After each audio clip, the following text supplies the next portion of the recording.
नमस्कार. सर्व रसिक वाचकांचं आजच्या या भागामध्ये मी स्वागत करतो. मे महिन्यामधला आजचा हा एकमेव सेशन आहे. आजपर्यंत आपले 122 सेशन झालेले आहेत. आज 123वा सेशन आहे. आज आपल्याला लाभलेले वक्ते आहेत श्री सुधीर शेट्टी. त्यांचे थोडक्यात मी एक परिचय करून देतो आणि नंतर सूत्र मग सरांना देतो. ठाण्यातील सुलोचना देवी सिंघानिया हायस्कूलमधून त्यांनी शिक्षण घेऊन नंतर तेरणा इंजिनिअरिंग कॉलेजमधून इंडस्ट्रियल इंजिनिअरिंगची पदवी घेतली. नंतर वेगवेगळ्या कंपन्यांमध्ये कामाचा विशेष अनुभव घेतल्यानंतर मेडिपॉइज मीडिया सोल्युशन्स आणि KNP media solutions KNP made solutions या कंपन्या स्थापन केल्या. सध्या या दोन्ही कंपन्यांचे ते संस्थापक आणि डायरेक्टर म्हणून काम पाहत आहेत. आजपर्यंत त्यांनी आता 2 पुस्तकं लिहिलेली आहेत. एक आहे चटणी पाव आणि दुसरं आहे डील पक्की है. आज ज्या पुस्तकावर बोलणार आहेत ते आहे चटणी पाव. हे नाव खूप इंटरेस्टिंग आहे आणि त्यामुळे पुस्तकाबद्दल जाणून घ्यायची इच्छा खूप आहे. त्यामुळे जास्त वेळ न घेता मी सरांना विनंती करतो की आपण या पुस्तकाबद्दल बोलायला सुरुवात केली तरी हरकत नाही.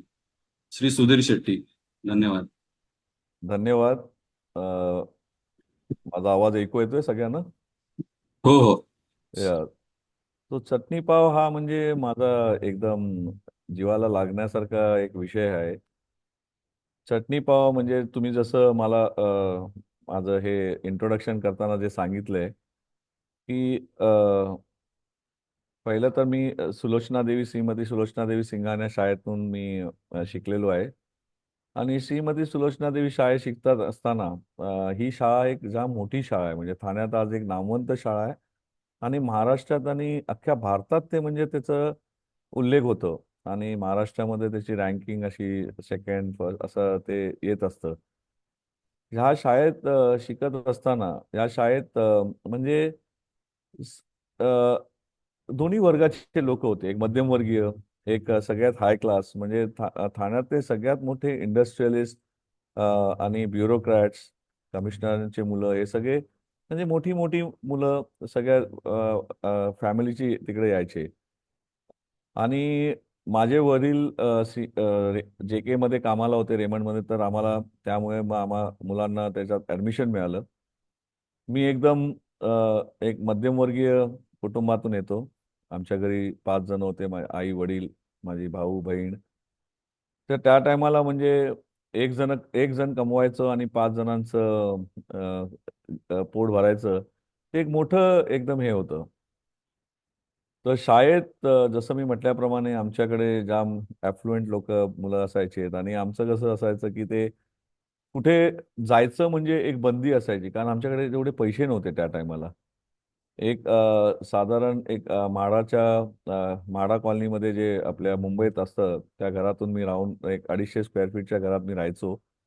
आणि तिकडनं म्हणजे मी जन्मल्यापासून तो प्रवास तिकडनंच चालू केला. म्हणजे मग मग आयुष्यात मी कसा वाढलो आणि आज एक मोठ्या घरात आणि एका 2 कंपनीचे डायरेक्टर झाल्यावरनं, हा चटणी पाव हा विषय म्हणजे आमच्या शाळेत शॉर्ट रिसेस आणि लॉंग रिसेस हा प्रकार असायचा. सरांना माहिती असेल, कुलकर्णी सरांना पण, आणि काही आमचे सिंगाण्याचे पण जुळलेली लोक आहेत. तर ह्या रिसेसला, शॉर्ट रिसेसला घरातून तर डब्बा यायचाच, आई वगैरे बनवायचीच लंच शॉर्ट रिसेसचं आणि लॉंग रिसेसचं. पण हा वडापाव हा प्रकार आमच्या शाळेत शॉर्ट रिसेसमध्ये असायचा. तर जेव्हा वडापाव द्यायचे, जेव्हा शाळेत शॉर्ट रिसेसला, त्या टायमाला वडापाव हा 1 रुपयाला असायचा.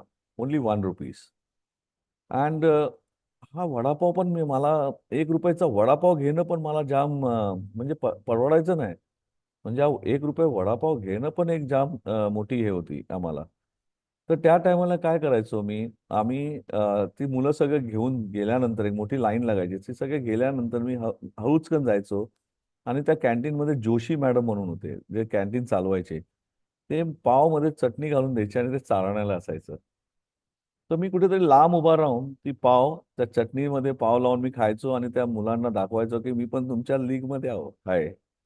म्हणजे मी पण खातोय. जवळ नाही जायचो.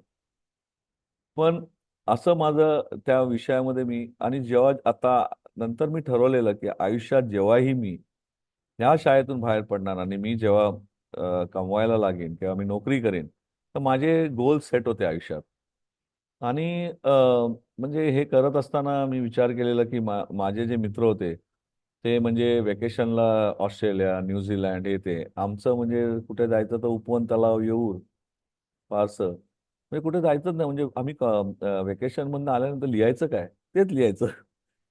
पण नंतर मी ठरवलं आयुष्यात की यापुढे जेव्हाही मी कामाला लागेन, तेव्हा मी आणि हे लोक पिक्चरला जायचे, हे लोक कुठे तर जायचे. पण माझे आई-वडील पण स्ट्रिक्ट होते. स्ट्रिक्ट तर होतेच, पण पैशाचा पण एक हे होता, अभाव होता, की आम्ही कुठे जायला, फिरायला म्हणजे एकदमच विचार करायला लागायचा या गोष्टीचा. पण जेव्हा मी शाळा सोडली, एक ध्येय ठरलेलं, की मी आयुष्यात जी मजा नाही केली ती सगळी करणार. आणि जे माझे मित्र होते, त्यांच्यामध्ये असून मी करणार. मी 91 बॅचचा पास आउट आहे, 10चा सिंघानियाचा. आणि मी ठरवलेलं मी आज आज सिंघानिया बॅचचा कुठलाही प्रोग्राम असेल तर 91 बॅचचा मी आवर्जून मी असतोच तिकडे आणि त्याला बोलवतात पण मला आणि मी जातो पण. अँड असं हे करताना मग नंतर मी शाळेचा प्रवास केला आणि जेव्हा आम्ही मित्र भेटतो, तेव्हा माझा एक मित्र आहे राजेश पाटकर म्हणून, तो मला नेहमी सांगायचा, "सुधीर, तू कितीही मोठा झालास ना, तर तुझं ते चटणी पाव विसरू नकोस." तर that inspired me to write this book, की माझं जे आयुष्यातलं जे मी केलेलं आहे, ते प्रेरणा ते लोकांपर्यंत पोहोचायला पाहिजे. तर म्हणून मी लिहायला चालू केलं. त्याच्यानंतर त्या पुस्तकात ही एक पार्ट आहे. मग सेकंड पार्ट इज लाइक आयुष्यात माझे भरपूर काय घडलं.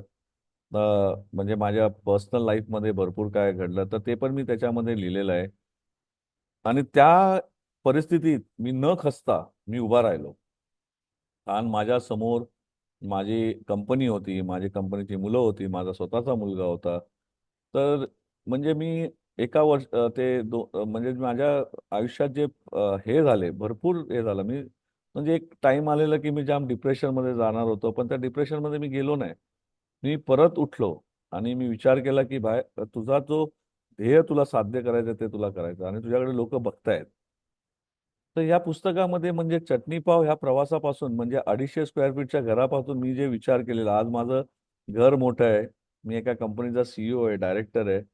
आज म्हणजे म्हटलं तर माझी बाल्कनी आज माझं एक 150 200 स्क्वेअर फीटची बाल्कनी असेल माझं. तर मी म्हणजे हा ह्याच्यात काय मोठेपणा नाही, पण मी आयुष्यात हे करत गेलो आणि न खचता आणि ग्राउंड लेव्हलला राहून मी आजही माझा चटणी पाव विसरलो नाही ना माझ्या मित्रांना विसरलो. मी अजूनही ग्राउंड लेव्हलला आहे. मी माझ्या मी शाळेसाठी काही करावं म्हणून मी शाळेचा ॲल्युमनाय असोसिएशनचं फॉर्मेशनमध्ये मी एकदम I was involved in that. आणि ह्या शाळेचं एक ॲल्युमनाय एवढी मोठी शाळा आहे, त्याची एक ॲल्युमनायची एक संस्था झाली पाहिजे. माजी विद्यार्थ्यांची एक संस्था झाली पाहिजे याच्यासाठी मी जाम प्रयत्न केलं. आणि आज त्या ॲल्युमनायचं पण मी फाउंडर आणि डायरेक्टर आहे. तर हा तसा माझा प्रवास मी या पुस्तकात लिहिलेला आहे. तर म्हणून हे पुस्तकाचं नाव मला ते चटणी पाव ते माझ्या मित्र मला सांगून मग तो एक माझ्यामध्ये ते लिहिण्याचं एक उत्तेजना आली मला ती लिहिण्याची. प्रवासाबद्दल सांगा ना, म्हणजे तुम्ही जे शाळा, कॉलेज पासून ते आत्तापर्यंतचं, कॉलेज पासून आत्तापर्यंत. कॉलेजमध्ये मी इंजिनिअरिंग कॉलेजला गेलो आणि जसं मी सांगितलं इंजिनिअरिंग म्हणजे मला इंजिनिअरिंगमध्ये जायचंच नव्हतं. मी नावानी शेट्टी असण्याचं मला मला ॲक्च्युली मला हॉटेल मॅनेजमेंट करायचं होतं. पण मला अजूनही मी त्या इन्स्टिट्यूटचं नाव नाही घेणार. त्या इन्स्टिट्यूटमध्ये मी गेलो तर तिथे मोठं डोनेशन अमाउंट विचारलं गेलं. पण जसं आमची आर्थिक परिस्थिती नव्हती म्हणून मी ते डोनेशन देऊ शकलो नाही. आणि मी नंतर विचार केला मग बी-एस-सी करायचं की काय करायचं? मग तेवढ्यात मला ते इंजिनिअरिंगचं मला तेरणा इंजिनिअरिंग कॉलेजमध्ये मला ॲडमिशन मिळालं. मग तिथे एक माझं इंजिनिअरिंग मी कंप्लीट केलं. इंजिनिअरिंग कंप्लीट केल्यानंतर जे माझं ध्येय होतं, की बाबा मला कामाला लागायचं आहे आणि माझ्या घरी जे एक हातनी ते चाललंय, त्या हाताला एक सपोर्ट द्यायला पाहिजे. म्हणून इंजिनिअरिंगची परीक्षा देताच मी नोकरी शोधायला लागलो. त्या प्रवासात मी नोकरी शोधताना मला अजूनही आठवतं, मी एकच दिवस सुट्टी घेतली. म्हणजे इंजिनिअरिंगच्या परीक्षेनंतर आणि दुसऱ्या दिवशी मी कामाला लागलेलो. म्हणजे मी म्हणजे एक वॉक इन इंटरव्ह्यू होतं जिथे त्या टायमाला मोबाईल हा प्रकार जाम बीपीएल मोबाईलची मोबाईल हा प्रकार जाम गाजलेला होता आणि त्याचं ऍक्च्युली सेल्स करायचं होतं आम्हाला. तर मला अजूनही आठवतं तारदेवमध्ये एसी मार्केटमध्ये तो बीपीएलचा डिस्ट्रीब्युटर होता. तर मी तिथे गेलो, बघितल्यावर मी ते वॉक इन इंटरव्ह्यू होतं जेव्हा आधी मिड डे मध्ये वॉक इन इंटरव्ह्यूज यायचे आणि बाहेर कमीत कमी 100-150 पोरं. मी बोललो अरे बाबा एवढ्यामध्ये आपलं सिलेक्शन होईल का? बट आपली एक थोडंसं धाडस केलं आणि मी इंटरव्ह्यू दिलं. त्यांनी सांगितलं तू बस, आम्ही बघूया. तर मला बसवलं. 1 तास झालं. मी बोललो अरे आता काय सांगता येत नाही. पण 1 तासानंतर मला परत बोलवलं आणि परत बोलून मला सांगितलं तू आता कामाला वी आर सिलेक्टिंग यू. तुला पगार आम्ही 6,500 रुपये देणार. तर 6,500 रुपये पगार त्या टायमाला मी बोललो चला चांगलं आहे. आणि द लुक्रेटिव्ह पार्ट वॉज ते मला बोलले की तुला एक डीए भेटणार 100 रुपयाचं आणि तुला एक फर्स्ट क्लासचा आम्ही पास देऊ तुला फिरायला मुंबईत. तर मी तिकडे जॉईन झालो आणि तसं माझं ते मी सेल्समध्ये जॉईन झालं कारण मी ठरवलेलं की मला तर R&D सर्व्हिसिंग हा प्रकार करायचा नव्हता. मला वाटलं सेल्सच करायचं आणि माझी ती जर्नी सेल्सचं चालू झालं तिकडनं. मग तिथून मी आपलं त्यांनी मला मोबाईलचं दिलं. 2 महिन्यानंतर त्यांनी सांगितलं कॉपायर विका ते झेरॉक्स मशीन तुला विकायला लागेल. आणि जेव्हा मी सेल्सला चालू केलं तर पहिलंच माझं काम होतं नरिमन पॉईंटला. नरिमन पॉईंटला गेलेलं आणि तिकडे बोर्ड लिहिलेलं sales people are not allowed. मला एवढं म्हणजे हे झालं आश्चर्य की सेल्सचा जॉब एवढं खराब आहे का? पण then that also I took it very sportingly की चला आपल्याला आता जे आपण विचार केले ते करायचंच आहे. मग ते केलं थोडं 1 वर्ष. नंतर मला मग तिथे अ, नवनीत मोटर्समध्ये मॅनेजमेंटसाठी कोर्स होतं त्यात मी जॉईन झालो. मग त्या थोडं तिकडे मॅनेजमेंटचं हे केलं. त्यात मी BMW विकले, कारचे सर्व्हिस विकले. त्यानंतर आयुष्यात अजून एक मोड आला. माझ्याच शाळेतल्या मित्रांनी मला सांगितलं की म्हणजे आम्ही शाळेत भेटायचो होतो. त्याला मला माझं काम करण्याचं आणि लोकांशी बोलायची पद्धत जाम आवडली. तर मी गोमा इंजिनिअरिंग म्हणून माझे मित्र होते जयेश घोसरानी. त्यांनी मला सांगितलं की तू माझ्या कंपनीत ये. मी बोललो अरे तुझं तर सगळं मेकॅनिकल आहे. तू पंप्स होमोजेनायझर बनवतो. ते बोलतो तू ये जेव्हा तुला इलेक्ट्रॉनिकचं भेटेल तेव्हा तू कर. तर मग विचार केला आपल्याला सेल्स तर करायचं आहे. तर त्या जर्नीमध्ये तिथे मी 1 वर्ष होतो and I learn a lot. Jayesh Goswami जसं तो गुजराती होता आणि he was a pure very big good businessman. त्याच्याकडनं मी डॉक्युमेंटेशन भरपूर ठिकाणी फिरलो. माझा म्हणजे घरी एक बॅग पॅकच असायचो. मला अजूनही आठवते माझं पहिलं ट्रिप होतं मी हैदराबादला चाललेलो. आणि माझ्या गावी कसं आम्ही मँगलोरला असायचो तेव्हा ते हे कोकण रेल्वे वगैरे चालू नाही झालेलं आणि आमचा बसचाच प्रवास असायचा. तर आम्ही 24 तास बसनी जायचो कधी जायचं असेल तर मँगलोरला. ते पण आम्ही 3 वर्षातून एकदा कधीतरी मँगलोरला जायचो समर वेकेशनमध्ये. बट देन म्हणजे मला हैदराबादला जायचंय तर मग मी ऑप्शन निवडली मी बसनी जाईन. मला आठवतं की मी त्या पुस्तकातून लिहिले माझे बाबा मला सायनला सोडायला आलेले आणि मी बसमधनं मी हैदराबादला गेलो. आणि माझी ती जर्नी चालू झाली. मी सेल्समध्ये मी एकटा तिकडे प्रवास करून तिकडे गेलो. तेव्हा मोबाईल नाही काय एवढं म्हणजे मोबाईल आपल्याकडे एवढं नव्हतं. मग तिथे गेलो, तिथे उतरलो आणि जो पहिला हॉटेल दिसला तिकडे जाऊन मी राहिलो. And I started slowly, slowly, slowly.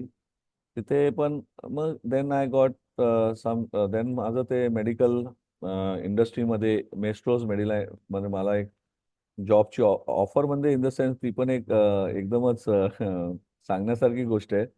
मला अजूनही आठवतं मी अंधेरीवरनं वाशीला येत होतो आणि समोर माझ्या एक माणूस बसमध्ये पेपर वाचत होता. सेम लाईक तिथे पण वॉक इन इंटरव्ह्यू होतो आणि तिथे लिहिलेलं मेस्ट्रोज मेडिलाईन आणि मला तेव्हा वाटलेलं की मी इलेक्ट्रॉनिक इंजिनियर आहे आणि बायोमेडिकल इंजिनिअरिंग हे पण त्या टायमाला इट वॉज लाईक अपकमिंग. तर मी बघितलं की हे बायोमेडिकल काहीतरी प्रोडक्ट्स आहेत आणि ECG मशीन हे सगळे मॅन्युफॅक्चर करतायत. तर त्यांचं वॉक इन इंटरव्ह्यू होतं. मी त्या ग्रहस्थाला जो समोर बसलेलं त्यांना सांगितलं जरा काका मला पेपर देता का? ते बोलले अरे काय झालं ना मला ते जॉबचं फक्त बघायचं. ते पण एकदम खुशीने मला दिलं. मी लिहून घेतलं सगळं. मी गेलो वॉक इन इंटरव्ह्यूला अंधेरीला सीप्सला. अँड परत तसंच एक 50-60 पोरं होती जे सेल्सला त्यांनी दे हॅड कम फॉर जे इच्छुक लोक होते सेल्ससाठी. मग त्या लाईनीत उभा राहून मग ते पण मी क्लिअर केलं आणि मी तिकडे जॉबला लागलो and I joined as a sales executive तिकडे. आणि माझा तो प्रवास चालू झाला from sales executive. I became a senior sales executive, regional manager. Then I did international operation. तिथे मी दुबई आणि मिडल ईस्ट सगळं हँडल करायचो. मग मी सर्व्हिसिंग बघितलं, मी चॅनल पार्टनर बघितलं. तर माझे जे बॉस होते doctor Menon, he always use to say that मला जर काय काम करायचं आहे आणि मला जर काय वाढवायचं असेल, तर मला माहिती आहे की मी जर सुधीर शेट्टीला सांगितलं तर ते माझं काम होऊन जाईल. आणि I did it very religiously. म्हणजे माझी कंपनी आहे, तसं मी कुठेही गेलो तर मी तसं काम करायचो. मी 12 वर्ष तिकडे काम केलं. Then I left that company. That time I was a director also of that company. Maestros मेडिलाईनच्या एक डिव्हिजनमध्ये मी आय वॉज अ डिरेक्टर. ती कंपनी सोडायचं एकच कारण होतं, because I had a dream to work in a multinational company. आणि त्या टायमाला मेडिकल फील्डमध्ये Boston Scientific, Medtronics and Abbott, they were the big companies and I had always wanted to work there. तर मला परत बॉस्टन सायंटिफिकमध्ये I got an opportunity. It was an US company, multinational company which was dealing in stents. मी मग माझ्या बॉसला सांगितलं, doctor Menon, he was my mentor and we had a very family relation. We still have the family relation with them. त्यांना सांगितलं, sir मला ही opportunity भेटली आहे, मला सोडा मला. कारण त्यांनी मला कधीच असं सोडायचं नाही, कारण मला LNT मध्ये पण जॉब भेटलेला आहे, LNTच्या मेडिकल डिव्हिजनमध्ये. मग त्यांनी सांगितलं तू थांब इथे. पण मला पण वाटलेलं काय आपलं इथे काय वाईट चालू नाही, चांगलं चाललंय, अपॉर्च्युनिटी आहे, नाय बाय फ्री हँड. मग मी तसं ते बॉस्टन सायंटिफिकला जॉईन केलं. बॉस्टन सायंटिफिकमध्ये जॉईन करतानाच माझ्या मित्रांनी, ज्यांच्याशी मी आता असोसिएटेड आहे, SS केलकरचे ते मालक आहेत केदार वझे. आणि त्यांनी सांगितलं, why don't you come and join our company. आणि तेव्हा मी म्हटलं की हे परफ्यूमवाले आहेत, हे फ्रेग्रन्सवाले आहेत, हे मेडिकलमध्ये काय करतील. तर मी त्याला थोडं अवॉइड करत होतो. बट समाव मी मग एकदा त्यांनी सांगितलं तू येऊन बघून तर घे. तर मी तिकडे गेलो आणि मी ते बघितलं. तर मी बोललो आणि I use to go on every Saturday as a consulting म्हणून मी जायचो आणि बोलायचो चला मी जरा तिकडे बघतो काय. Then I somehow like the thing that because the product was good, because it was a French company, Evolutus म्हणून. So Evolutus, I joined as a director. Evolutus India मध्ये, it was a French company, and the investors were the Kedar Vaze आणि ते माझे he was also one of the director. तर तसं माझं मग then I started got in to orthopedic implants. From stents I went in to orthopedic implants. But when I was transition from Boston Scientific to because I was in Boston Scientific, I could correlate what was happening with a multinational company with like the Evolutus, which was into orthopedic implants. Me correlate करू शकलो असतो की काय काय चाललं. Because Boston सायंटिफिकमध्ये मला भरपूर काय शिकायला भेटलं, because Maestros was a very Indian company. Boston Scientific had lot of clinical studies आणि रोज त्यांचं काय ना काय कंप्लायन्स हे ते सगळं करायचं. तर तसंच मी ते ॲव्होल्युटिसमध्ये ऑर्थोपेडिक कंपनीमध्ये देन देन आय आय को related that. And I brought some system in that company because it was not a system oriented company. I bought that, it made it a system oriented company. And that was then 12 years we were working with that company. And then suddenly त्यांनी decide केलं गेल्या वर्षीच की आम्ही इंडियामधनं quit करणार, आणि अचानक ते निघून गेले. That was a second setback in my life.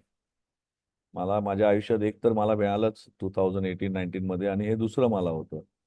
आणि नंतर पण तेव्हा पण मी खचलो नाही. मी बोललो नाही, आपण आमची KNP कंपनी आम्ही चालू केलेली, बिकॉज आम्हाला माहिती होतं की काय तर काय हे French company will somehow any time might quit India. आणि आता आम्ही मेक इन इंडियाचे इम्प्लांट्स बनवतोय आणि डेंटल इम्प्लांट्सचे 2 प्रकार आम्ही आमच्या KNP मेड सोल्युशन्समध्ये चालू केलेलं आहे काम. आणि आता ते हळूहळू आमचं आता चालू झालेलं आहे. आणि मेडिपॉईज माझी एक कंपनी, अजून एक company, that is into media management, डॉक्टरांना सपोर्ट, मेडिकल फ्रेटर्निटीला. ती म्हणजे अजून in a very infantry stage. पण हळूहळू त्याचा पण आम्ही विचार करतोय की how will grow that company. तर this is my journey till today, जे तुम्ही विचारलं. Great great. आणि यात या सगळ्या प्रवासात काही मेमोरेबल आठवणी, एक्सपिरियन्सेस बरेच असतील, त्यातले काही 2-4? मेमोरेबल आठवणी म्हणजे या जर्नीमध्ये काय झालं, 2018ला I lost my wife to to cancer. आणि तो काळ जो होता, त्या एका वर्षात म्हणजे मी त्या वर्षात एका वर्षात मी 3 जण माझे जवळचे निघून गेले. माझी आई गेली, माझी बायको गेली, माझे फादर सासरे गेले. पण मी बोललो ना, तो जो काळ होता तो जाम डिप्रेशनचा काळ होता मला. म्हणजे एका वर्षात बॅक टू बॅक. आई आजारी, ते माझी बायको आजारी. म्हणजे बायकोला मला आता सांगितलेलं की she will live only for 18 months. आणि बरोबर 18 महिन्यात ती गेली. आणि त्या टायमाला म्हणजे मला सगळ्यांनी सांगितलं, आम्ही आहोत सपोर्टला, तू तुझ्या बायकोला फोकस कर. तू तिकडे इथे लक्ष देऊ नको. बट देन मला एक होतं की जी कंपनी मी बनवलेली आहे, एव्होल्युटिस इंडिया, ते म्हणजे माझ्याकडे 35-40 मुलं कामाला होती आणि दे वर ऑल सेल्स पीपल आणि माझे डिस्ट्रीब्युटर होते अक्रॉस इंडिया 35. मी बोललो, जर मी बसलो आणि मी जर खचलो, तर मी बोललो काय होणार? आणि आय लॉस्ट माय वाईफ. आणि तेव्हा मी थोडं डिप्रेशनमध्ये गेलेलो थोडं. पण मी बोललो नाही, मी डिप्रेशनमध्ये जाणार, कारण आई पण गेली मग. आणि नंतर मी सांगितलं नाही बा, मी 1 आठवडा फक्त घरी बसलो आणि बोललो ना, I have to come back. And एक एक स्प्रिंग जशी आपण उडवतो तसं ते रॉकेटसारखं मी उडलो. Then in a year again एक माझं परत लग्न झालं. माझ्या शाळेची ज्युनियर होती, she also had lost her wife, तर हर हजबंड. तर आमचं ते तसं थोडं जुळलं. आणि मग I married to her. She is a doctor, she is a dentist. आणि आणि she has a good background. She is a gold medalist from a school and ती बॅडमिंटन नॅशनल लेवल चॅम्पियन आहे. And she also has a son, I had a son. तर आता मी बोललो आयुष्य आता पुढे न्यायचं आहे, तर आता ते तसं मी मग पुढे नेलं मी. तर मेमोरेबल म्हणजे म्हणजे this is my journey. This was the most memorable moment for me, की मी परत माझ्या याच्यामध्ये मी परत आलो, माझ्या पायावर उभा राहिलो. म्हणजे जाम खचण्यासारखी गोष्ट होती. बरेचसे मित्र माझ्या मंडळींनी मला मदत केली, माझ्या शाळेच्या मित्रांनी मला जाम धैर्य दिलं. आणि माझ्या मागे बरेचसे लोक उभे राहिले तसे. बरोबर. आणि प्रोफेशनल लाईफ मधले काही शिकण्यासारखे प्रसंग? प्रोफेशनल लाईफमध्ये शिकण्यासारखे प्रश्न म्हणजे माझ्या ते दुसऱ्या पुस्तकामध्ये मी लिहिलंय, डील पक्की आहे, चेझिंग द येस. आयुष्यात म्हणजे कधी तुम्ही घरातून निघालात तिथे तो पॉझिटिव्हनेस असतो, तो पॉझिटिव्ह पाहिजे. म्हणून माझ्या त्या दुसऱ्या पुस्तकात मी लिहिलंय की डील पक्की आहे, म्हणजे तुम्ही निघता की तुम्ही तो विचार करूनच निघायला पाहिजे की मी आता जर बाहेर पडलो तर मी कुठल्याही कामात जातोय तर मला तो तो करूनच यायचा आहे. त्यात डील पक्की आहे, चेझिंग द येस म्हणून लिहिलंय मी. म्हणजे येस हा शब्द आपल्याला पाहिजेच आयुष्यात. त्याच्यासाठी पेशन्स, तुमच्यासाठी पेशन्स पाहिजे, तुमचं रिलेशनशिप पाहिजे. जसं मी सांगितलं, जसं माझं एव्होल्युटस इंडिया ही कंपनी निघून गेली. आणि मग काय करणार? पण only because of my relationship. आणि माझी काही लोक, तीन तीन लोक, 3-4 लोकांनी, म्हणजे सगळ्या कंपनीत असतात, त्यांनी सोडून दुसरी कंपनी जॉईन केली. ते निघाले. आणि ते म्हणजे मी त्यांच्यासाठी मी झटत होतो आणि त्यांना मी विचार करत होतो की त्यांचं आयुष्य पुरं गेलं तर दे बॅकस्टॅब मी. बट ठीक आहे, ते होत असतं. बट एक रिलेशनशिप मेंटेन करणं एका आपल्या कमर्शियल लाईफमध्ये किंवा आपल्या when we are working, that is very important. And patience, एक आयुष्यात पेशन्स पाहिजे. मला आठवतं अजूनही की मी एक एक डॉक्टरांच्या इथे 6-6 तास थांबलोय. आजही म्हणजे आता थोडं रिलेशनशिप आहे, माझं कार्ड गेल्यावर डायरेक्टर आहे, सीईओ म्हणून थोडं बोलवतात लोक. पण then then there are still some places where I have to wait for 5 hours. अशाही गोष्टी झाल्यात. मला अजूनही आठवते, जेव्हा मी सगळ्यांना सांगतो, माझा मध्ये पण पॉडकास्ट झालेला, त्यात पण मी सांगितलेलं की मी गोव्याला होतो आणि तिथे वृंदावन हॉस्पिटल आहे. त्या हॉस्पिटलमध्ये मी कधी जायचो ना, ते तर मला 2-2, 4-4, 5-5 तास बसवायचे. ते सर नेहमी बिझी असायचे. पण I knew that he is coming up with a big hospital. जेव्हा मी मेस्टोज मेडिलाईनमध्ये कामाला होतो आणि मला तिकडे आयसीयू सेटअप करायचं होतं. मी बोललो नाही, मी हे करूनच घेणार. त्यांनी मला 2-3, मी इकडून जायचो गोव्याला, तिकडे बसायचो त्यांच्याकडे. तर मी बोललो, एक दिवशी मला तो कॉल झाला. ते नेहमी म्हणायचे, सर बिझी आहे, सर भेटणार नाही. सर माझ्या समोरून जायचं तरी सांगायचं, अरे आता नाही, मला टाइम नाही. बोललो, सर मी मुंबईहून आलोय. हां ठीक आहे, ठीक आहे, you come next time.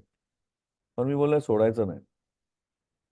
And after some few days or few months or few meetings, ते मला एकदाच फक्त आतमध्ये बोलवलं. त्यांचं आता एवढं चांगलं माझं रिलेशनशिप झालं की त्याने मला 2-3 हॉस्पिटलचे ICU मला सेटअप करायला दिलं. Same with BMC hospitals also. मुंबईचे जेवढे BMC हॉस्पिटल होते, I had developed a very good relationship with सगळ्यांशी आणि I could setup lot of BMC hospital चे जे ICUs आहेत ते सेटअप केलं. So your patience in life and your relationship, main is relationship, that works. तुम्ही जेवढे चांगलं रिलेशनशिप तुमच्या कस्टमरशी किंवा तुमच्या मित्रपरिवाराशी ठेवलात, दॅट हेल्प्स यू आउट. तुम्ही कधी आयुष्यात एकटे होत नाही. ग्रेट. छान. मस्तच. खूप छान वाटते ऐकताना. याच कनेक्शनमध्ये प्रोफेशनल लाईफ झालं, तुमचं कौटुंबिक झालं. आता त्याशिवाय काय तुम्ही काय हॉबी जोपासता का किंवा त्यासाठी काही तुम्ही वेळ देता का? असं म्हणजे मी जसं सांगितलं, आम्हाला म्हणजे आयुष्यात हॉबी करायचं म्हणजे हॉबी करण्यासाठी म्हणजे लहानपणामध्ये पैसा पाहिजे होता, पैसा नव्हता. तर हॉबी असं कधी काय झालं नाही. पण मला फिरणं हे जाम आवडतं and that brought me in to sales. आणि मी एक NGO पण चालवतो. माझं एक I have an NGO Maa foundation म्हणून. तर मला एक म्हणजे giving back to the society आणि सोशल ॲक्टिव्हिटीज करायचं हे मला जाम थोडी आवड आहे त्याच्याबद्दल. Okay, great. मग त्या मा फाउंडेशन बद्दल जरा सांगा अजून. मा फाउंडेशन वॉज क्रिएटेड म्हणजे माझी आधीची जी बायको होती रश्मी. तर आम्ही असंच एकदा डिसाईड केलेलं की म्हणजे आमच्याकडे ते मोलकरीण वगैरे यायचे, तर त्यांचे मुलं, त्यांचे हे शिक्षण हे तर थोडं त्या हेल्थचं प्रॉब्लेम, हेल्थचं काहीतरी विषय असेल, डॉक्टरांकडे जाणं. तर आम्ही विचार केला की चला आपण एक मा फाउंडेशन आपण एक काहीतरी करूया, giving back to the society. म्हणून मी मा मा फाउंडेशन म्हणून आम्ही दोघांनी मिळून एक NGO चालू केलं. Means giving back to the society. एवढं काय म्हणजे 8 वर्ष झाली त्याला. छोटी-मोठी मी करत असतो काय ना काय. म्हणजे कोरोनाच्या टायमाला मी भरपूर काय केलं आम्ही लोकांनी. म्हणजे लोकांना अन्न पुरवणं, जे आमच्या इकडे भरपूर कामं चालू होते, वर्कर लोकं होते. ते ओरिसा-बिरिसावरून आलेले, त्यांना जेवण पुरवणं, ते सगळं केलेलं. आता we are taking it in a very big league. आता काय झालं, आता थोडं सेटल झालो आयुष्यात. आता माझं ते CSR सर्टिफिकेट पण आलेलं आहे. आम्ही ATG, 12A ते सगळं आम्ही सगळे सर्टिफिकेट ऑडिट व्यवस्थित होते 8 वर्षापासून. On that basis I got a CSR certificate पण. आता हे थोडं मला दुसऱ्या लेव्हलला घेऊन जायचं आहे. आता लास्ट वीकलाच I was called as a chief guest at एक आदिशक्ती म्हणून कन्नडा स्कूल आहे आणि माजिवाड्याला, आमच्या ठाण्यामध्ये माजिवाड्यामध्ये. मी ज्या शाळेतून येतोय, माझ्या शाळेमध्ये जी सगळी फॅसिलिटी होती सिंगानिया स्कूलमध्ये, म्हणजे आमचे ग्राउंड मोठे, आमचे सगळं सगळं म्हणजे काही असेल तर सगळं everything was big. We used to do it in a very big way. मी 1 मेला त्या शाळेत गेलो आणि मी त्या शाळेत बघितलं, त्या मुलांमध्ये एवढी टॅलेंट होती. लहान मुलं, पण ते मी विचारलं तर त्यांचे कोणाचे आई नाही, वडील नाही, रिक्षावाले आहेत, कोणाचे म्युन्सिपाल्टीमध्ये झाडू मारण्याचं काम करत, कोण रिक्षामध्ये. त्या शाळेची थोडी अवस्था बघून मला थोडंसं वाईट वाटलं. बोललो, "अरे शाळा म्हणजे एवढी चांगली ती मुलं आहेत. काय ते मुलं बोलत होती, काय ते म्हणजे विदाऊट वाचन करता, एक पेपर न ठेवता त्यांनी ते शिवाजी महाराजांबद्दल, महाराष्ट्र 1 मेचं काय महाराष्ट्राचं काय ते आमच्या कन्नड भाषामध्ये, मराठी भाषेमध्ये एवढं चांगलं म्हणजे त्या लहान-लहान मुलांनी जे केलं, तर मला एकदमच मी नंतर त्या शाळेचं थोडं मी त्यांना सांगितलं, की मला त्या ट्रस्टींना, की मला त्या शाळेबद्दल जरा मला मला बघायची आहे शाळा. यू विल नॉट बिलीव्ह ती लायब्ररी, ती लॅबॉरेटरी त्याची अवस्था एवढी म्हणजे बिकट. ती शाळा पण म्हणजे आय डोंट नो ते मी त्याच्या इंटिग्रिटीमध्ये जात नाही. ते नाळ्यावर आहे, ते ऑथराइज्ड आहे, ते सगळं मला माहीत नाही. तर now I have decided that I will adopt that school. माझं म्हणजे माझं मा foundation through will adopt that school. आणि अशा छोट्या-छोट्या शाळांमध्ये जिथे टॅलेंट आहे, जिकडे मुलं ज्यांना अफोर्डेबल नाही आहे, जे स्पोर्ट्समध्ये जे मला भेटलं नाही. मी जेव्हा चटणी पाव खात होतो, तो विषय तो कुठल्याही मुलांनी ते खाऊ नये. खायला पाहिजे तसं काय नाही, ते खाणं काय वाईट नाही. पण देन आय वॉन्ट की ती मुलं ज्यांच्यामध्ये they have a capacity and capability they should be given the chance quite early. मला जाम लेट भेटलं. ते लेट भेटलं म्हणजे ते मी माझ्या स्वतःनीच केलं. माझे आई-वडील मला गाईड करायचे. पण वडील पण एवढे शिकलेले नव्हते, आई पण एवढी शिकली नव्हती. पण आजच्या जर आपण जमान्यात बघतो, तर आपण मुलांना जाम भरपूर काय कोर्सेस हे ते असायचे. आमच्या टायमाला तेवढं सगळं नव्हतं 90sमध्ये. पण आता विचार करतो, की ही जी मुलं आहेत, ह्या लोकांना जेवढ्या लवकर आपण आयडेंटिफाय करून त्यांचे म्हणजे आता त्यांना समजा स्पोर्ट्समध्ये पण जायचं असेल त्यांना एक शूज घ्यायची पण त्यांची ऐपत नसते. आणि माझ्याकडे पण नव्हती. When I was in school in Singhania स्कूलमध्ये माझे जे तेव्हा तुम्ही म्हटलं ना तुमची काय हॉबी, मला जाम हॉबीची होती की मी स्पोर्ट्समध्ये जाऊ, मी ह्याच्यामध्ये जाऊ, पण माझ्याकडे ते तेवढे स्पोर्ट्स शूज घेण्याची पण आमची ऐपत नव्हती. आज माझ्या मुलाला मी सगळं देतो, त्याला काय पाहिजे असेल तर. I am thinking that why can't I do something for this people. तर आता त्या महा फाउंडेशन थ्रू मला हे करायचंय. आणि आमचं आता जे सुलोनियन अल्युमनाय असोसिएशन आहे सा, त्याच्यात मी डायरेक्टर अँड को फाउंडर पण आहे आमचं. त्याच्यात पण आम्ही भरपूर काय करतोय आमच्या शाळेच्या विद्यार्थ्यांच्यासाठी. आम्ही सगळे एकत्र येऊन एकामेकांना मदत काय होईल, so we are doing that also. तर माझी शाळा जी Singhania school was a base for me, and then through that they taught me a lot of things. तर मी जे आहे आज जेवढं बोलतोय ते पण ते सिंगानिया शाळेच्यामुळेच आहे. कारण आमच्या शाळेत भरपूर काय प्रोग्राम व्हायचे. डेअरिंग नाही व्हायची, वरती जायची, पण एका दिवशी ठरवलेलं की ज्या दिवशी मला होईल त्या दिवशी मी करीन. आणि ती आज मी अपॉर्च्युनिटी घेतोय. मंचावर कोणाला काही विचारायचं असल्यास, काही प्रतिक्रिया द्यायची असल्यास जरूर. सर, या पुस्तकाची कल्पना आणि त्याचं प्रकाशन होईपर्यंतचा प्रवास, म्हणजे पुस्तकाचा प्रवास कसा आहे? म्हणजे कल्पना तुम्हाला सुचली किंवा सुचवली कोणी, आणि तेव्हापासून प्रकाशन त्याचं होईपर्यंतचा. मी जसं सांगितलं, आमचे जे 91 बॅचचे मुलं आहेत, आज पण मी आमच्या 91 बॅचची मुलांबरोबरच आहे. त्यांच्यात एका मित्राच्या घरीच असूनच मी पॉडकास्ट घेतोय. ते लोक पण तिकडे आहेत ते. आणि माझा एक मित्र, मी जसं म्हटलं, राजेश पाटकर, त्यांनी मला हे केलं की आम्ही जेव्हा भेटायचो, आम्ही जेव्हा सगळे भेटायचो, मी काय सांगितलं, जसं काय मी आता कुठल्याही 91 बॅचचा एकही प्रोग्राम मिस नाही करत. आणि ते लोक पण मला बोलवतात. दे सी टू इट दॅट मी जे एक शाय माणूस होतो, शाय इन द सेन्स माझ्याकडे पैसे नव्हतो म्हणून मी शाय होतो. पण आता मी बघतो की त्या सगळ्या प्रोग्राममध्ये, सगळ्या इव्हेंटमध्ये काही झालं तर आम्ही पिकनिकमध्ये मी तर असतोच असतो. तर त्या प्रवासामध्ये मला त्या राजेश पाटकर, माझा एक मित्र आहे, त्यांनी मला बोलला की अरे सुधीर, आम्हाला जाम अभिमान वाटतो की तू एवढा मोठा झालास. कारण मी एकदमच एज्युकेशनमध्ये पण मी एवढा पण हे नव्हतो. मी एकदम म्हणजे शाळेमध्ये सदाशिव सर, माझे कुलकर्णी सर आहेत आता इथे, त्यांना माहिती आहे मी जाम मस्ती करायचो, नेहमी क्लासच्या बाहेर असायचो आमच्याकडे. आणि पण अभ्यास तर केला. पण तर मला राजेश पाटकर विचारतो, आयुष्यात जाम मोठा झाला, पण एक लक्षात ठेव, तू ते चटणी पाव विसरू नकोस. आणि तुझा आईचा डब्बा मला अजूनही आठवतो. तर that inspired me. That was I think long back. आणि त्याच्यात मग काय झालं, ते तो चटणी पावचं मी लिहायला चालू केलं. पण जेव्हा तो माझ्या बायकोचा जो विषय मला लिहायचं होतं, दॅट टूक मी व्हेरी, म्हणजे तो पूर्ण सीन परत तो टाकायचा त्या पुस्तकामध्ये. It took a long time for me to to to publish that book. पण मी एक डेअरिंग करून ते लिहायला घेतलं.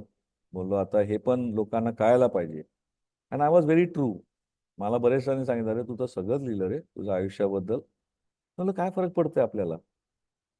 म्हणजे आपण बिंदास लिहिणं आणि एकदम सिंपल लिहिणं, त्याच्यामुळे कुणाला तरी प्रेरणा भेटेल, ती मोठी गोष्ट आहे.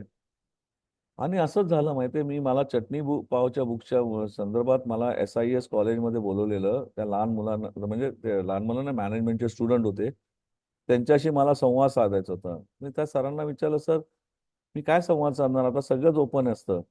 म्हणजे टेडेक्स असतं, तर सगळी गुगल आहे, सोशल मीडियामध्ये सगळंच अवेलेबल आहे. मी काय त्यांना समजवणार, आणि काय will they listen to me. त्याला यू कम अँड सी. पण आय वॉज सरप्राईज. मी जेव्हा गेलो आणि मी जेव्हा माझ्या पुस्तकाबद्दल बोललो, माझा हा विषय पण निघाला की मी लाईफमध्ये डिप्रेशनमध्ये गेलो, मी कसा वरती आलो. I could see few students crying literally. आणि ते माझ्याकडे आले, सर आमची पण स्टोरीज अशीच आहे, आमच्या पण गरीब परिस्थिती आहे, माझी पण आई नाही, माझे पण वडील नाही. मी बोललो, अरे आय वॉज टच की मुलं ऐकतात. तो I was very this thing, की म्हणजे मी लिहिलं म्हणजे ते एकदम एक व्यवस्थित लिहिलं, म्हणजे मी ओपनली लिहिलं त्या गोष्टीचा. मला आज अभिमान वाटतो की मी कुठे काय त्याचा काटकसर नाही केला, आणि आय डिडंट हाईड एनिथिंग. तर म्हणून तसा तो प्रवास माझा होता. आणि it took me some time. तो 2-3 वर्ष लागली मला ते बुक हे करायला, पण केलं. कुलकर्णी सर, तुम्हाला काही आठवणी सांगायच्या आहेत आपल्या या विद्यार्थ्याबद्दल?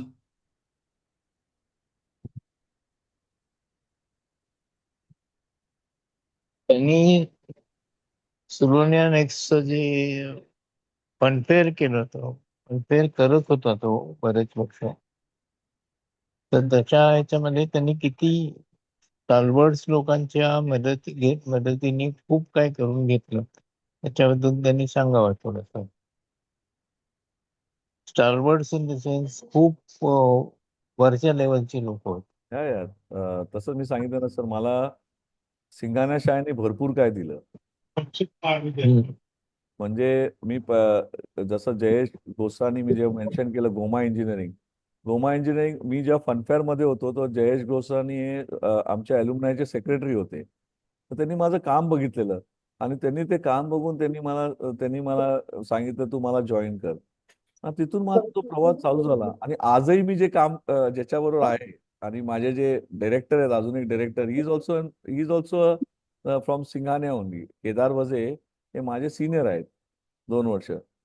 तर ही मोठी लोक म्हणजे केदार वजे हे आज केलकर परफ्यूम तुम्हाला माहित असेल, एस एच केलकर, एक 100 वर्ष जुनं कंपनीत इज माय डायरेक्टर. आम्ही दोघं एका KNP मेड मध्ये he is also director, I am also director. आणि ती मला जाम मदत झाली त्या त्या ह्याच्यामध्ये. तर Singhania school has given me a lot in form of people. Now also in माझ्या असोसिएशन मध्ये वी हॅव बिग स्टॉलवर्ड्स. त्यांच्याकडनं शिकणं मला भरपूर काय भेटतं. आमचे जे चेअरमॅन आहेत Rahul Nigam, is a very big businessman, पण ground to earth and you learn lot of things from them. तर तसं येस डेफिनेटली सिंघानिया शाळेने भरपूरच मदत झालेली आहे त्या गोष्टीचं. शेट्टी साहेब, तुमचा फारच सुंदर आहे प्रवास. माझं नाव शुभानंद आसगावकर. मी ऐकून ऍक्च्युली तुम्ही म्हणता तसं डोळ्यात पाणी आलं. बेसिकली म्हणाल तर चटणी पाव, तर तो मला आजही असं वाटतं की तुम्ही तुमच्या पुस्तकात सगळं लिहिलंच आहे. आता तुम्ही त्या अभिमानाने मिरवता की मी त्यावेळेला चटणी पाव खायचो. म्हणजे अभिमान इन द सेन्स त्याच्याबद्दल काही हे नाही वाटत. ठीक आहे, काळ होता, ते खाल्लं त्यावेळेला आणि त्यात काही रॉंग नाहीये. आणि त्यामुळे आपले पास्ट बऱ्याच लोकांना विसरायला आवडतो, सांगायला आवडत नाही. तुम्ही तो अभिमानाने, म्हणजे झालं ते झालं, होते माझे दिवस तसे, तिथनं मी इथे वर आलो ही गोष्ट सांगताय. याचा अनेक लोकांना, म्हणजे आमचे जे आता आज लोक ऐकत असतील, पण त्यानंतर आम्ही जेव्हा त्याचे युट्यूबवर टाकतो तेव्हा अनेक लोकांना ते बघून ना प्रेरणा मिळणार आहे, तुम्ही जो मगाशी म्हणाला. तर त्यामुळे थँक्यू. मला काही विचारायचं नाहीये, पण मला असं म्हणायचं की इतक्या सरळ त्यांनी सांगितली आपली सगळी जे पुस्तक लिहिलेलं आहे, इतकं मनापासून ते बोलतायत की असं वाटतं ते आज भेटलेले नाहीयेत. आपली आणि त्यांची बऱ्याच वर्षापासून ओळख आहे, तेव्हा त्यांचं पुस्तकही असंच मनाला पोचणारं असेल असं वाटतंय आणि वाचायची उत्सुकता वाढली त्यांच्या. इतक्या म्हणजे असं फेस टू फेस बोलतोय असं वाटतंय. हेच सांगायचंय. खूप छान बोलताय. Thank you ma'am. मला वाटतं पुस्तकात ज्याप्रमाणे तुम्ही सांगितलं की सगळं लिहिलेलं आहे, तर your life is a open book असं जे म्हणतात की आपलं, तसंच तुमचं बोलणं सुद्धा आता आहे. म्हणजे दोन्ही ओपन आहेत की त्यामुळं माणूस म्हणून तुम्ही कसे आहात हे ह्याच्यावरनं कळतं की. आणि त्यामुळे तुम्ही चटणी पाव जे आत्ताची मुलं चटणी पाव खात आहेत ती उद्या सुधीर शेट्टी होऊ शकतात. जसं तुम्ही आता शाळेचं एका उदाहरण दिलं माजिवड्यामधलं, की तिथल्या मुलांसाठी तुम्ही करताय, तर मला खात्री आहे की त्यानंतर तिथली मुलंही अशी एक मोठी होतील आणि बाकीच्यांनाही प्रेरणा मिळेल तुमचं पुस्तक वाचून. आणि एकूण तुमचं जे प्रोफाईल आहे ते बघितल्यावर सुद्धा लोकांना प्रेरणा मिळेल असं वाटतं मला. नक्की असेच आपल्याला घडवायचे आहेत आयुष्यात.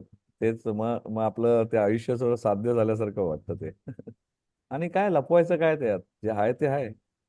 आता आपण जेव्हा बोलतो तेव्हा आता सर बोलले आणि आता आमचे JK फाईलचे बोलले, तर मीन ही नाळ जोडली जाते ना आणि त्यांना पण हो. बरं वाटतं आणि ते पण प्रेरणा द्यायची आहेत लोकांना.